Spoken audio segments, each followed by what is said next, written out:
या तो तोर अंजलि नहीं तो हमार अंजलि। और शरीर तो हमरा कामे ना आयल और तुम्हारा आत्मा हमरा बहुते कामे आ रहा। मैं तो तुम्हारा फैन हो गया हूँ। नमस्कार दोस्त, मैं चंदन कुमार। आज मैं आपको बताने जा रहा हूँ पावर स्टार पवन सिंह की नई मूवी आई, धमाकेदार और सस्पेंस मूवी है। मूवी का नाम है सनक। स्टोरी बताने से पहले आपसे रिक्वेस्ट है कि आप मेरे चैनल को सब्सक्राइब कर दीजिए और वीडियो को लाइक कर दीजिए। थोड़ा सपोर्ट कर दीजिए दोस्त, मेरा सपना साकार हो जाएगा। चलिए वीडियो शुरू करते हैं। भोजपुरी फिल्म सनक की शूटिंग लंदन में हुई है और यह फिल्म सस्पेंस मूवी है। सस्पेंस और थ्रिलर से भरी हुई है। दिमाग में शक के कीड़ा बैठौनी हम।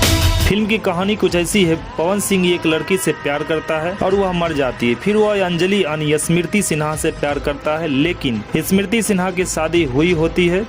फिर स्मृति सिन्हा के पति को मार देता है। पवन सिंह नाटक करता है जैसे कि उसके पति की आत्मा पवन सिंह के अंदर आ गया हो। फिर स्मृति सिन्हा पवन सिंह को प्यार करने लगती है। अवधेश मिश्रा पुलिस इंस्पेक्टर रहता है। अवधेश मिश्रा ये पता लगा लेता है कि ये एक्सीडेंट नहीं मर्डर है और वह भी सोची समझी मर्डर। पवन सिंह अंजलि को भी मारने की प्रयास करता है। हमें लगता है पवन सिंह पहली लड़की के लिए ये सब क्राइम करता है। और आपको क्या लगता है? यह फिल्म सस्पेंस से भरी हुई है। यह फिल्म धमाकेदार और कमाल की फिल्म है। ट्रेलर देखकर कहानी का अंदाजा लगाना बहुत मुश्किल है। आपको यह फिल्म जरूर देखनी चाहिए।